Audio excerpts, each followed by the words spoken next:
The days will come when the bridegroom is taken away from them, and then they will fast. Good evening. May God's blessings be upon you all.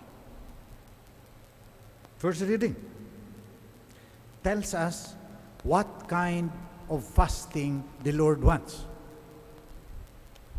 Sabi niya, papasting kayo tapos nag-aaway kayo. Ends in quarreling and fighting.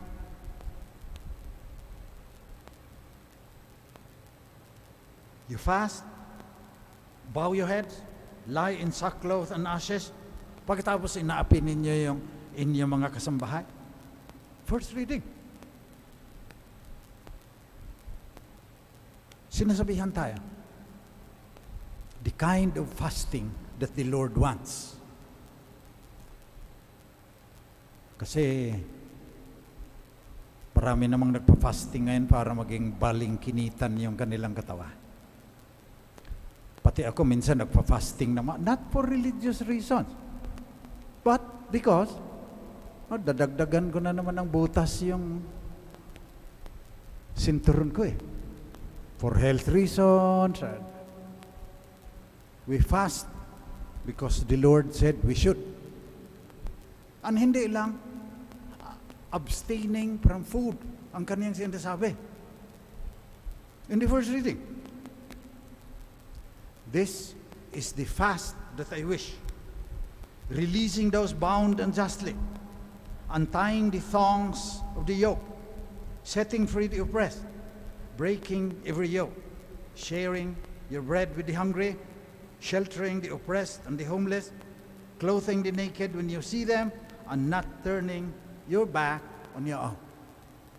And then, your light shall break forth like the dawn, and your wound shall quickly be healed. So if we are in darkness, it's because we are not doing the right kind of fast. If our wounds, especially as a nation, are not healed, we are fasting in the wrong way. This is the kind of fasting that God wants us to do. Ginagawa ba natin? In the synagogue in Nazareth, when our Lord gave His inaugural speech, He told us who He is and what He does for us. Sabi niya, the Spirit of the Lord is upon me because He has chosen me. The prophets in the Old Testament prophesied that the Messiah will be full of the Holy Spirit. So when Jesus said, the Spirit of the Lord is upon me, He is saying, who am I? I am the Messiah. And what shall I do? I will bring good news to the poor. God has sent me to proclaim liberty to the captives and recovery of sight to the blind, to set free the oppressed and announce that the time has come when the Lord will save His people.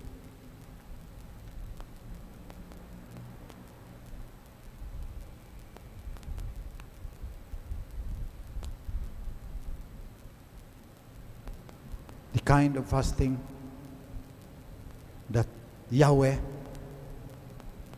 proclaimed to us in the Old Testament, according to the prophet Isaiah, is what the Lord also said He was sent to do. So if us disciples, His life should become our lives, and His mission should become our mission, we should also set free the oppressed. Ginagawa ba natin? During Holy Week, during Lent, we are told prayer and fasting. Huwag na nating pag-usapan muna yung almsgiving and the good works. Ito na lang, dalawa, pinapagawa sa atin ng simbahan, prayer and fasting. So I would like to suggest to you today, make the effort to reach Deeper forms of prayer. Hindi yung salita ka lang ng salita dyan, because even our Lord said, do not multiply your words. Your Father already knows what you need. The kind of prayer that I want, because it's the grace of God, but sometimes you also need effort. Once, Saint Teresa of Avila noticed a novice, new in the convent, lumuluhod lang doon sa pew, looks at the tabernacle, tagal. So tinanong ni Saint Teresa of Avila, anong method mo of praying?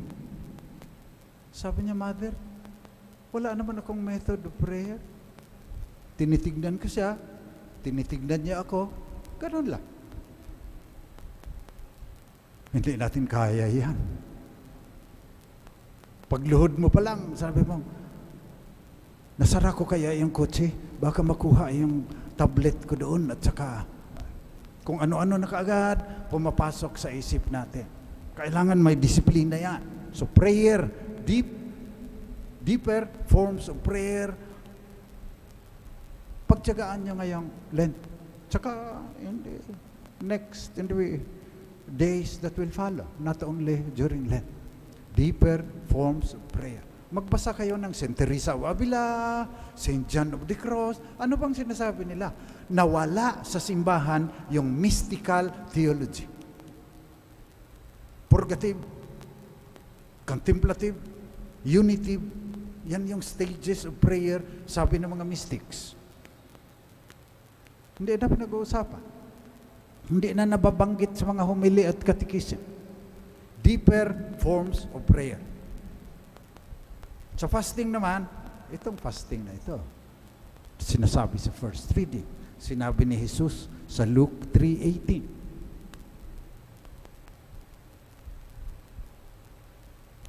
Release those bound unjustly, untying the thongs of the yoke. Joseph, Pope Francis, inaanyayahan tayo lahat, sumama sa Laudato Si Action Platform. Sa pangalan pa lang, andun na kaagad eh. May action, magbilangan tayo. Ilan bang puno ang tinanim mo to hear the cry of Mother Earth? Anong ginawa mo as a response to the cry of the poor? Yan yung sa Laudato Si. Ang gusto pa niya, magbuo tayo ng environmental economics. Kasi ang economics natin ngayon, walang pakialam sa environment. Gusto niya magkaroon ng environmental education. Turuan yung mga bata, hindi lang na makapagtrabaho, pero paano mag-thrive, mabuhay ng ayos, na hindi sinisira ang kalikasan. Gusto rin ni Pope Francis, sa Laudato Si Action Platform, environmental spirituality. Minsan gawin ko nga dito yung environmental stations of the cross. Pinapaalaala sa atin yung kasalanan natin laban sa kalikasan, laban kay inang daigdig.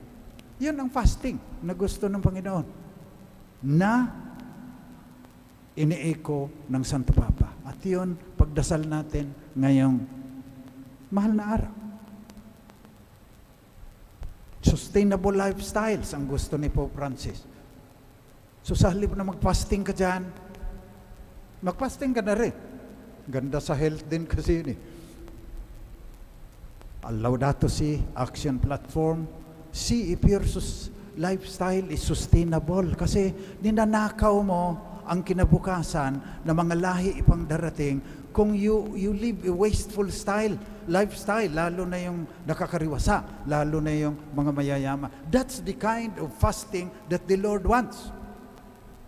Yun sinasabi sa Ebanghelyo eh. Yun ang sinasabi sa Lumang Tipan. So tulungan niyo rin ako dahil I want to set school dropouts bound unjustly by ignorance, ang heavy yoke of poverty. Walang kinakain na ayos. Yung mga damit nila.